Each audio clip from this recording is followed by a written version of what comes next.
pense que mon collègue Bernard Joimier a tout à fait raison. Il y a deux sujets. Est-ce qu'on veut éradiquer ou est-ce qu'on veut gérer la pandémie?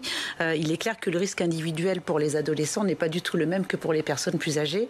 Et donc, sur le rapport bénéfice-risque individuel, on n'est pas du tout dans la même situation.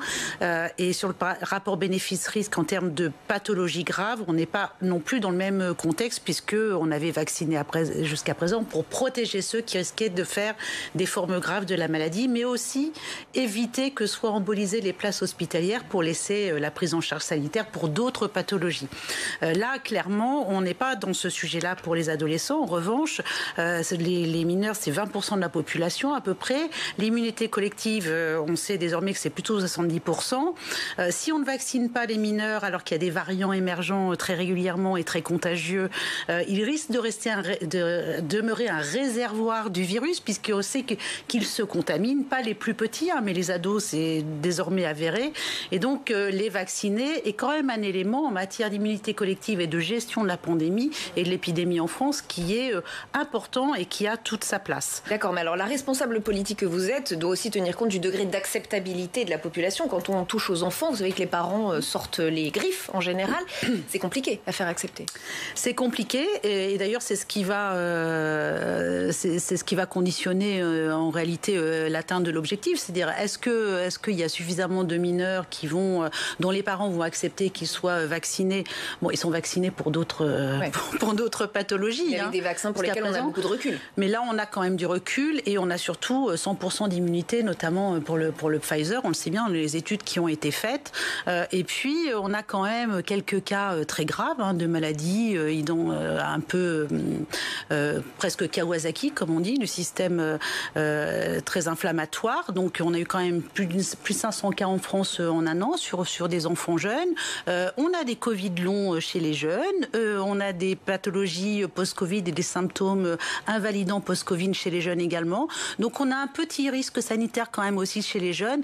Et tout ça devrait être mis en balance. Il est clair que si on n'atteint pas l'objectif de vacciner suffisamment de jeunes, ça ne permettra pas d'atteindre l'objectif premier qui est celui de l'immunité collective. Donc on devra regarder ça et le suivre de très près. Soledad Laprovoté, pour revenir alors en quelques secondes d'abord peut-être sur ce qui s'est passé autour de Joël Labbé et ces manifs qui semblent quand même de plus en plus violentes, voire dangereuses, y compris maintenant pour des élus.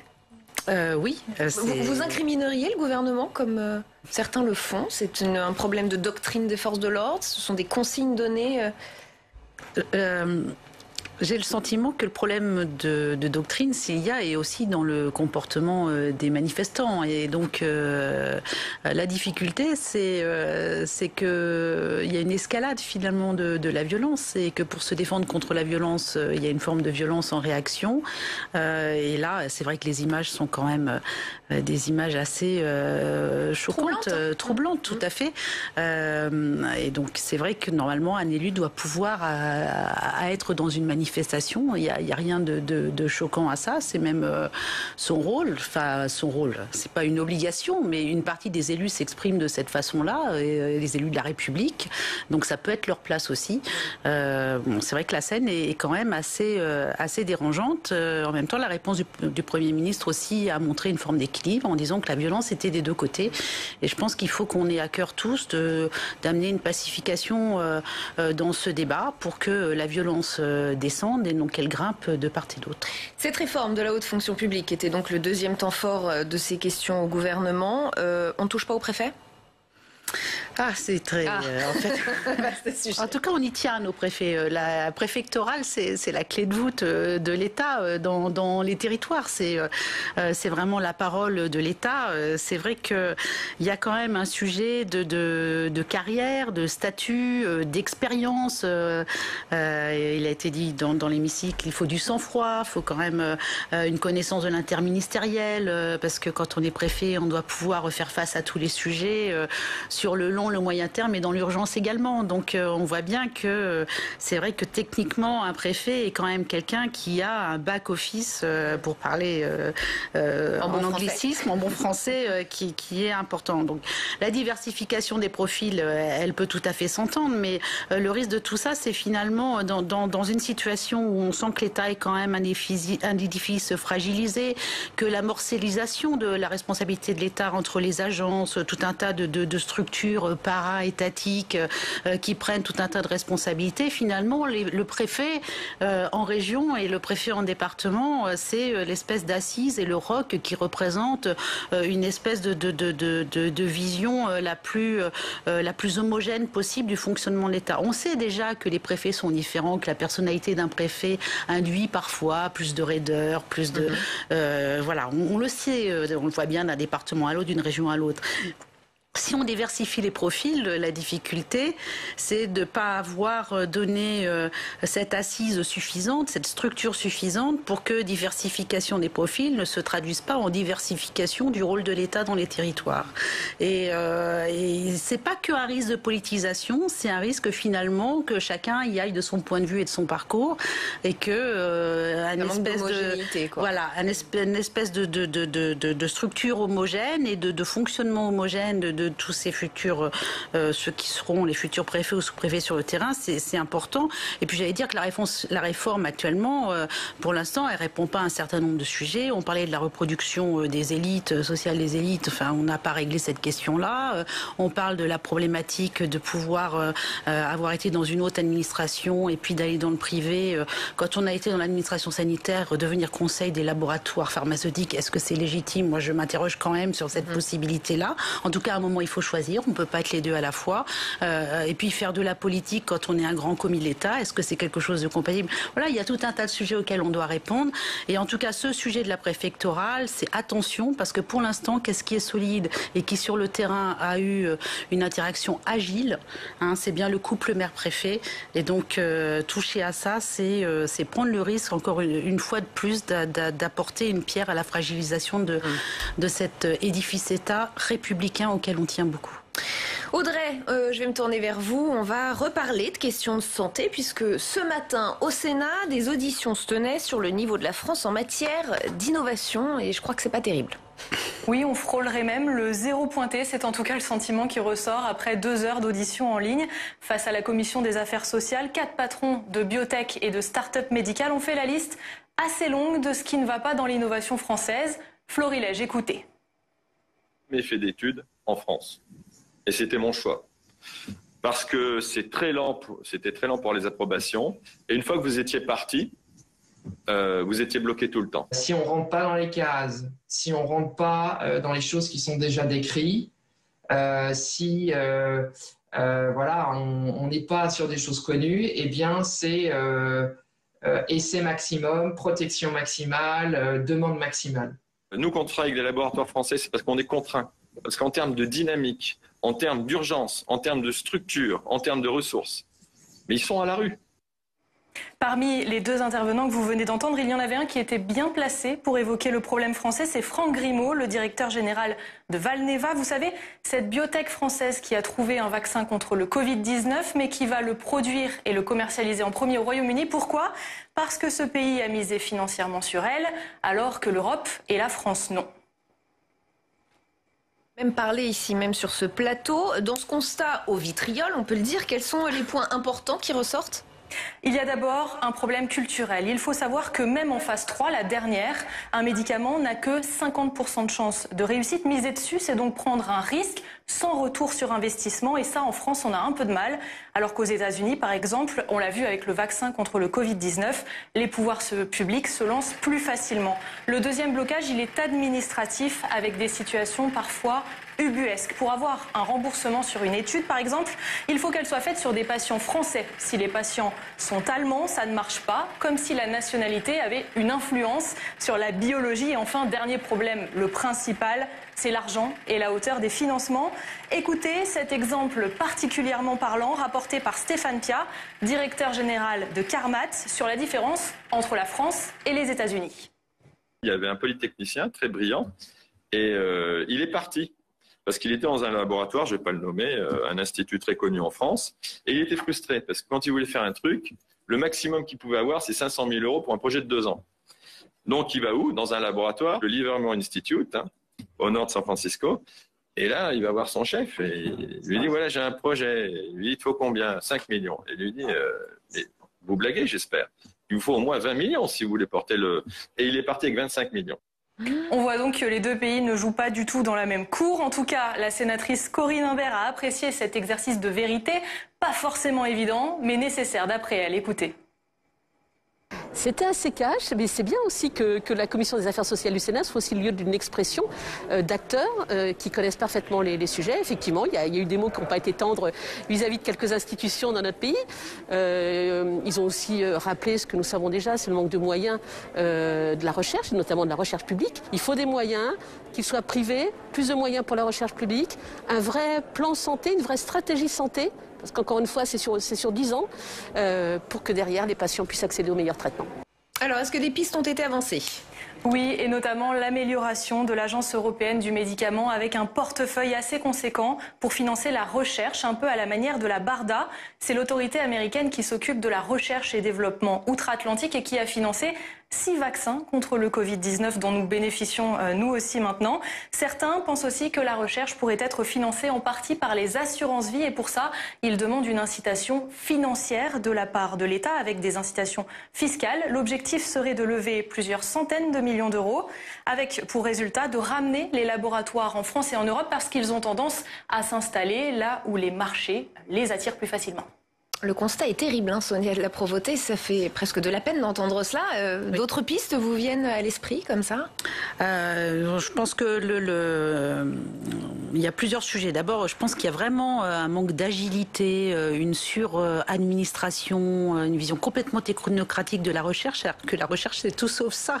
L'innovation, c'est tout sauf ça. C'est l'idée un peu lumineuse, le pari qu'on fait, qu'un chercheur fait. Un brin de folie, quoi. Voilà. Il y a évidemment de l'expérience, de la connaissance, du savoir. Mais il faut tout ça. Et à partir de tout ça, on a une idée, une intuition. Et donc, cette espèce d'ouverture systématique du parapluie, des contrôles, des normes, des papiers. Parce qu'il faut le dire quand même, les chercheurs, on aura le bol dans les équipes d'avoir autant de paperasse à remplir. Tout ça, c'est contradictoire avec l'agilité et puis contradictoire avec la capacité à détecter, à accompagner rapidement, un peu dans l'urgence, comme ça a été le cas ici. Donc ça, c'est vraiment, je pense qu'il faut vraiment en France qu'on arrête de considérer d'un côté la grosse recherche institutionnalisée publique et qu'on regarde d'un œil plus ou moins attentif de temps en temps les biotech. Enfin, je veux dire, tout ce qui vient du privé en France est d'aussi grande qualité que ce qui vient du public. Et donc, il faut que tout ça, cet écosystème se mette enfin en place et qu'on n'ait pas des oppositions. Et puis l'histoire de la BARDA, c'est une réalité. On voit très bien que les Américains, ils savent accompagner financièrement, massivement, prendre des risques, mais pas que pour la R&D. Parce qu'ils accompagnent aussi, au travers de la BARDA, la production en quantité massive. Ce qu'ils ont pu faire pour le vaccin, ils ont accompagné les usines de production. Et donc, on a plusieurs sujets en Europe. On a à la fois détecté, accompagné, faire des paris. Certains seront négatifs, d'autres positifs. C'est ce qui nous est arrivé pour nos laboratoires français, mais c'est normal, ça c'est la logique de la recherche. Mais il y a aussi derrière, quand on a une pépite et qu'elle marche, eh ben, il ne faut pas attendre un temps infini de processus et de normes et de papier à passer avant de produire. Parce que quand il faut produire vite et massivement. Et donc ces deux sujets-là sont, me semble-t-il, importants. Le lien entre le public et le privé, revenir à l'esprit de la recherche, c'est-à-dire avoir un peu un sens du risque qu'on n'a plus, et puis considérer que c'est pas parce que des laboratoires de recherche sont moins institutionnalisés qu'ils sont moins compétents. Souvent, et c'est la caractéristique de la recherche française, c'est partout en France que les pépites émergent et c'est pas que dans les grands centres de recherche institutionnalisés et reconnus au plan international. Samia Dechir, autre sujet avec vous. Le Sénat a examiné tout à l'heure une proposition de loi qui veut créer donc un ticket resto pour les étudiants. Oui, Rebecca, c'est sur le même modèle que le ticket restaurant d'entreprise que beaucoup d'entre nous connaissent, qu'on peut utiliser au restaurant ou pour faire ses courses alimentaires. Pour les étudiants, ce ticket restaurant, il serait d'un montant de 6,60 €. Alors sur ce montant, les étudiants, ils paieraient 3,30 € et l'autre moitié serait prise en charge par l'État. En fait, c'est déjà exactement ce qu'il se fait dans les restaurants universitaires aujourd'hui où un étudiant va pouvoir manger pour 3,30 €, le reste étant pris en charge par l'État. Sauf que des restaurants universitaires, il n'y en a pas partout en France. Le sénateur qui est à l'origine de cette proposition de loi, Pierre-Antoine Lévy, estime qu'il y aurait au moins 500 000 étudiants qui n'auraient pas accès à proximité de leur lieu d'études à un restaurant universitaire, d'où son idée de ticket restaurant étudiant. Il y a ce qu'on appelle les zones blanches dans l'offre de restauration universitaire. Vous avez dans les grandes universités plusieurs restaurants universitaires sur lesquels les étudiants peuvent accéder. Par contre, dans beaucoup de villes moyennes, vous avez des pôles universitaires. Il n'y a pas de restauration universitaire. Il n'y a pas, le Crous ne subventionne pas. Comment font ces étudiants aujourd'hui pour manger? Ils doivent se débrouiller par eux-mêmes. Voilà, il s'agit vraiment de mailler le territoire pour pouvoir offrir une solution à tout le monde. Donc attention, il ne s'agit pas de remplacer les restaurants universitaires, puisque ce ticket restaurant, il serait réservé uniquement aux étudiants qui n'ont pas de restaurant universitaire à proximité. Ça veut dire que tous ceux qui ont accès à un restaurant du Crous sur leur campus n'auront pas droit à ce ticket restaurant étudiant. Alors qu'est-ce qu'ils en pensent, les étudiants? Alors on était leur poser la question et dans l'ensemble, ils semblent plutôt favorables. C'est Juliette Jonas qui leur a tendu le micro près de l'université de la Sorbonne. Regardez. C'est une très bonne idée puisque ça permet de varier avec le Crous, donc le restaurant universitaire, où on y va la majorité de la semaine. Ça me paraît positif, ces tickets restaurants, puisque ça permettrait à plus d'étudiants d'avoir la possibilité de s'offrir des repas moins chers, notamment dans les zones où il n'y a pas forcément de restaurant universitaire. C'est quand même une bonne chose, parce que je suis pas sûre que le restaurant universitaire, il y ait forcément de la bonne nourriture en permanence. Donc diversifier sa nourriture, ça peut être quelque chose de bien. Mais je pense aussi que 6,30 €, c'est quand même pas assez pour avoir un gros repas à l'extérieur, vraiment bien, avec des bons produits. Elle a des chances d'être votée, cette proposition de loi, au Sénat? Alors au Sénat, en tout cas, oui, puisque la majorité des élus y est favorable. Il n'y a que 3 groupes qui s'y opposent. Il y a les marcheurs, les écologistes et les socialistes. Rémi Cardon, par exemple, qui est sénateur PS, se demande à quel point il faudra être suffisamment éloigné d'un restaurant universitaire pour avoir droit à ces fameux tickets restaurants. Et pour lui, c'est encore trop flou. Je ne connais pas les périmètres. C'est soi-disant la distance par rapport entre un resto U et un étudiant. Je ne connais pas vraiment la distance. Rien n'est clair, en tout cas, aujourd'hui, pour qu'on puisse prendre parti ou pas. Donc, pour le coup, on votera contre cette proposition de loi. Voilà, donc quelques réserves au Sénat. Est-ce que ce texte a une chance de passer ensuite la deuxième étape qui est obligatoire, qui est le feu vert de l'Assemblée nationale? Eh bien, tout dépend de la position du gouvernement qui dispose d'une large majorité, comme vous le savez, à l'Assemblée nationale. Et cette position, on ne la connaît pas. Il semble que le ministère de l'Enseignement supérieur ne veuille pas s'exprimer avant l'examen du texte au Sénat, qui aura lieu la semaine prochaine. Ce qu'on sait, en revanche, c'est que les organisations étudiantes, elles ne veulent pas de ce ticket restaurant pour les étudiants. La FAGE, qui est la première organisation étudiante, elle y voit un risque pour la qualité des repas. Parce qu'il faut savoir que les restaurants universitaires, comme tous les lieux de restauration collective, sont soumis à un certain nombre de contraintes. Ils doivent proposer 20% de bio, ils doivent proposer un repas végétarien et puis ils doivent faire très attention à ne pas avoir trop d'emballages jetables qui ne respectent pas l'environnement. Or, toutes ces obligations, eh bien, elles ne s'appliquent pas dans les lieux privés où pourraient être dépensés les tickets restaurants. Écoutez le président de la FAGE. Le risque avec les tickets restaurants, c'est qu'on se retrouve avec des jeunes qui, par facilité, peuvent aller dans des commerces de proximité qui ne prennent pas forcément en compte les enjeux inhérents à la transition écologique et non plus qui ne proposent pas tout simplement, du fait des contraintes budgétaires, des offres équilibrées. C'est très compliqué pour un commerce de proximité de produire une offre qui soit saine avec 3,30 € ou 6,60 €, même peu importe. Voilà, donc ce que demandent la FAGE et les organisations étudiantes dans leur majorité, c'est c'est plutôt de développer l'offre du Crous, d'avoir plus de restaurants universitaires, ou du moins, s'il y a un lieu où il n'y a pas assez d'étudiants pour ouvrir un restaurant, d'avoir des points de retrait où ils pourraient venir retirer des repas à emporter préparés par le Crous et qui donc respecteraient ces fameux critères de repas équilibrés. Sonia de la Provoté, qu'est-ce que vous pensez de cette autre solution proposée par la FAGE? Est-ce que vous pensez qu'il faudrait tout simplement développer l'offre du Crous qui répond à un certain nombre de critères, ou est-ce que vous êtes favorable à cette solution de ticket restaurant étudiant? Qui vient de votre groupe, central. Oui, tout à fait. Alors, je suis favorable à ce ticket restaurant étudiant. La crise a mis en lumière quand même les problématiques d'alimentation, la dimension sociale, voilà, la précarité pour les étudiants. Donc, c'est une réalité. Ce que j'entends ce que je viens d'entendre, c'est la question de la qualité, enfin tous ces sujets-là. En l'état actuel des choses, il y a plein d'étudiants qui n'ont pas accès à un repas, ou qui ont si peu de moyens que pour le coup la qualité du repas n'est pas là, et on le sait bien.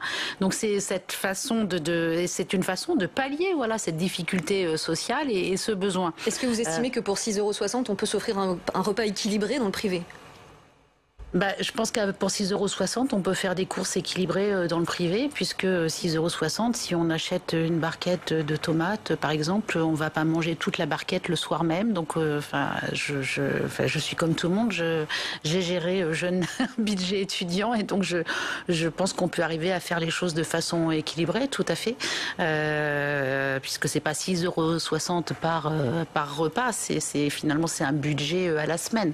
Moi, j'ajoute quand même cette proposition, elle pallie une carence importante. Enfin, je veux dire, il y a des vraies zones blanches en matière d'inégalité, en matière d'accès à la restauration universitaire, que les étudiants sont pas tous dans des universités. Enfin, c'est quand même une réalité en France. Il y a des territoires, où il n'y a pas du tout d'accès à l'alimentation, et que la proposition, elle est territorialisée. Donc, elle vient pas non plus en concurrence directe avec le Crous. Je pense que le fait que la proposition soit territorialisée permet aussi en local d'avoir un travail avec les producteurs locaux pour pouvoir utiliser le chèque de façon discrétionnaire pour un certain nombre de producteurs, par exemple, et favoriser justement l'accès à des produits de grande qualité. C'est pas parce qu'il y a un restaurant du Crous que tout le monde prend un repas équilibré. C'est pas non plus tout à fait une réalité, à moins d'être sévèrement derrière les étudiants pour leur dire il ne faut pas manger ça, c'est pas bien. Et on s'arrêtera là. Merci infiniment Sonia de la Provoté d'avoir passé cette demi-heure